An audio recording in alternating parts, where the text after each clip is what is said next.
Welcome to This Week in Money, the source for market opinions.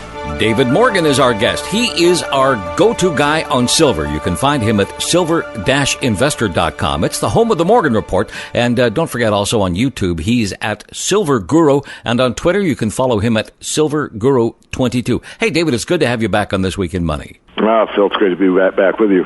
Less than 2 weeks until the Silver Summit's 10th anniversary. That's coming up Thursday, October 25th, and Friday, October 26th, in lovely Spokane, the heart of Morgan country. Oh, thanks. And, of course, we can check all the information out on CambridgeHouse.com. Give us a sneak preview of what's going to be going on. Well, such notables as Eric Sprott will be speaking, myself, Jeff Christian, Jeff Berwick, a new guy named Chris Dwayne, who has a huge following in the silver space.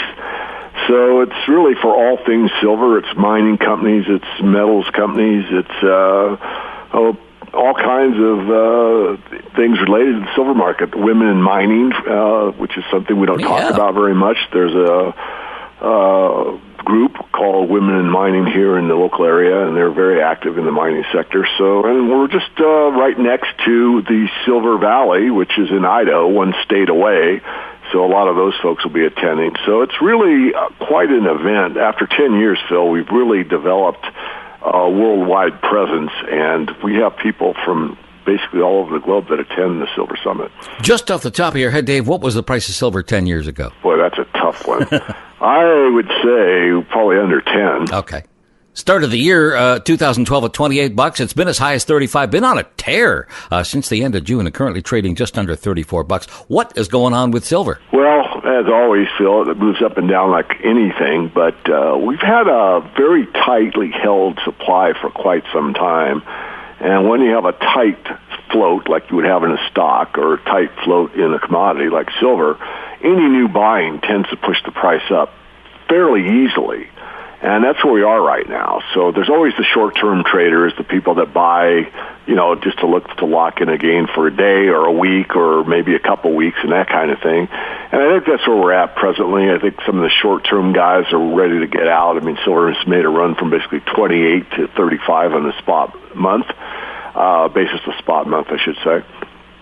And so some of those guys are ready to bail out. We'll probably get a little bit of softening in the market here on a short-term basis. But longer term, there is nothing that beats silver as a long-term investment as far as protecting yourself from an inflationary depression. I was on a previous show this morning, and we were talking about that people wanted to know again and again, and still do, how does silver act during a deflationary environment? And I really wasn't sure several years ago, but Phil, I'm going to guess it's been, 7 years or so. And I went back and reread Silver, the Restless Metal by Professor Roy Jastrom, who, after he wrote Golden Constant and looked at what gold did during deflationary and inflationary times, went back and did a similar study on silver. And silver doesn't do as well as gold during a deflation, but sometimes it does better than gold, but it's a mixed result.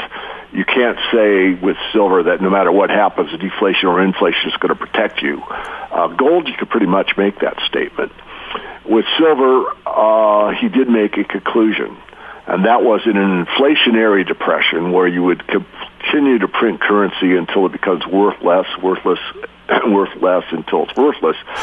That is a silver investment. Nothing in his study did better than silver does. And that's over centuries. This is not looking at one case study. This is looking at over century after century after century. So I think it's important to point out to our listeners that if that's what they think is going to happen, or even if they don't, that they should at least have some silver in their portfolio to protect against that. And I think it's an eventuality. There's never, ever, ever been a situation where an unbacked currency hasn't gone the inflationary depression route. Only when you have a gold-backed currency have you had deflationary depressions. The reason you had a deflationary depression in the 30s in the United States was it was gold-backed. Yes, Roosevelt came in and changed the gold contract with the American people and said, Americans, you can't own gold, turn it in. Nonetheless, that gold was sent to the banking system to back the dollar internationally, and it was held that way all the way through the Bretton Woods Agreement until the gold window was closed, August 15th, 1971. So gold has certainly had a very important role in monetary affairs, as silver has for a long, long time. But again, thinking about what's going to happen in the future, the history speaks very loudly, very clearly if you study the topic, and that is that silver, not gold, is the one that does the best. Not saying gold won't do good, it certainly will. When you have a government or governments that are going to continue to try to get out of this mess by printing and printing and printing some more. David, let's look at the technicals behind silver. It looks like silver behaving much the same as gold. Looks like it's coiling up and getting ready for the next move. I think you're right, but basis the short term and the volume and the relative strength and the things I look at, I think you're going to get a bit of a softening here. Mike Maloney, good friend of mine, goldsilver.com, put out a release to his subscribers recently. And he has a technician that does this for him, and that's fine. The guy's good. I do my own work on that. Regardless, they're like for a dip to 31. I looked at the charts. I did an update for my members. I showed them explicitly what I see in a future short-term basis. And again, I think we could get some kind of a softening here. I don't see us going to 26 again. I don't even see us going below 30 again. But we might wash down to 32.5 or 31 level. That's possible. I'm still looking for 35 to 40 by the end of the year, Phil. I think if we get some kind of a wash, that'll be brief. It'll get rid of the weak sisters of the short-term traders, and then we're going to come snapping back rather quickly. So the coil that you're referring to, I agree. I just think that you might get a bit of a softening and kind of a bit of a bear trap, if you will. Bounce down, and the bears will say, ha-ha, look at that, silver's weak, gold's weak, and it doesn't last very long, and it snaps right back. U.S. election, obviously on everybody's mind these days, is coming up in a month or so, and a lot of folks saying that prices are going to pretty much stay sideways until the end of the election, and then maybe after the election, depending on what happens, the precious metal prices will surge. What do you think? Well, I think it depends who gets elected, and I think regardless, the long-term trend is very clear. It's up. But if Obama gets reelected, I think it'll be an immediate run in the precious metals. I think a lot of people that are on the sidelines or people that are even invested will invest more, and new people will come in. So I'm looking for an Obama win to be very bullish for the metals immediately. A Romney win, I think, will soften the market for some time until it's very clear that the rhetoric of these politicians is something that sounds good on TV. I don't waste my time watching it, but some people do. And the rhetoric is all that. It's just words, hot air coming out of a politician, and don't believe much of what they say, because what they do is what's important, and neither one of them are really going to change the acceleration to the edge of the cliff. I mean, the Democratic Party might have their foot on the accelerator a little greater than the Republicans, but I don't think it makes much difference.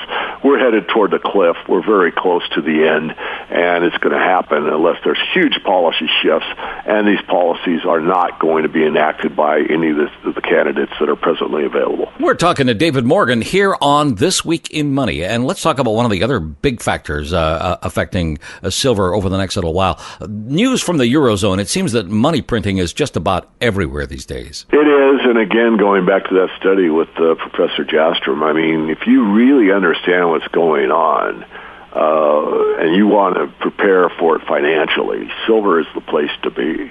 And silver is really tightly held right now. We're going to see possibly a default in the ability to deliver silver or gold or both in size. Obviously, the little guy, the people that have, silver bags or silver bars or whatever at the retail level, there'll always be exchanges for silver for another commodity or land or paper dollars or whatever. But as far as coming into the market and being able to buy, 10 million ounces of silver, 20 million ounces of silver like Sprott Asset Management or Sprott, the PSLV, the Sprott Physical Silver Trust, has done a few times, I seriously think that the ability to do that is going to end at some point. So if a PSLV or a large hedge fund that buys the physical metal comes in and says, I want 30 million ounces of silver, they're going to say, hold on a minute, we'll work on that. Yeah. That I think could happen. What is happening in the silver ETFs? There seems to be a lot of cash going into precious metals ETFs generally. What's happening with things like the SLV? Yeah, the ETFs as a group hit a record high as far as amount of metal held about 2 or 3 weeks ago. So that's another, good, clear signal that regardless of the price, which it's been moving up, but it's not in the new nominal high territory, the funds, the ETFs, are really taking a lot of new money in, and it's obviously, making new highs as far as physical, purportedly, and I want to use the word purportedly, physical metal being held. We're talking to David Morgan here on This Week in Money. Somebody asked me the other day about coins. The coin market, silver coins, what's going on there? That's not talked about enough, Phil, in my view. What's interesting about the coin market is to compare it to the bullion market. I mean, you hear analysts talking about, there's 1 billion ounces of silver for investment, and that's true on the bullion side only. In other words, commercial bars, roughly round numbers, about 1 billion ounces. But equally important is the amount of silver rounds and silver coins, and rounds are considered coins, and they are. All silver coinage is also about 1 billion ounces. And that's investment form. In fact, that's one of the most important investment forms, is what's bought by the public or the small investor over time. So if you add the coinage and the bullion bars together, you're looking at about 2 billion ounces. Okay. And they're roughly 50-50. In other words, half is in bullion form and half is in coin form. So it's a very important part of the market. Dave, let's talk about the Morgan Report and your end of the world special. This is intriguing. Well, Phil, I'm probably the most undervalued as far as what you get for your money in the industry. And it's been that way for quite some time. When I started the Morgan Report, I actually based it on the price of silver, and the price of silver was under $5. So I charged like an ounce of silver per month, which 12 times 5 is $60. Believe it or not, I had well under 100 subscribers at the time. It was $60 a year. We moved it up to 78, and then we moved it up to 99, and then we moved it up to 129, and that's been over the last 13 years. So we're getting ready for a price increase, but I want to do something special for all the people that are loyal members, and that is that they can lock in their price at this current level for as long as they wish. As long as their membership is valid, they'll continue at $129 a year. And I also wanted to make that same exact offer to anyone that wants to come in before the Mayan calendar due date, which I thought was a cute way to do it. Instead of January 1st, 2013, I thought I'd make it the end of the world special. So if anyone out there has ever thought about getting on our basic or advanced services, you want to check out the video that's on the front page of silver-investor.com and listen to what I have to say. And, you could sign up and become a member and decide after 30 days or before 30 days it's not for you, opt out and get all your money back. It's, we're not here to twist anybody's arm.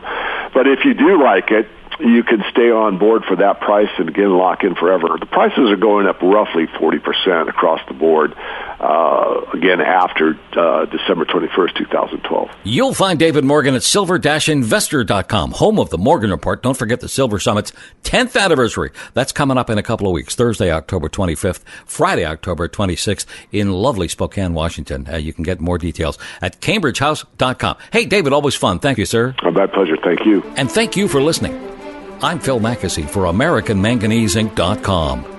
We're back next week with another edition of This Week in Money. This Week in Money is a production of Howe Street Media Incorporated.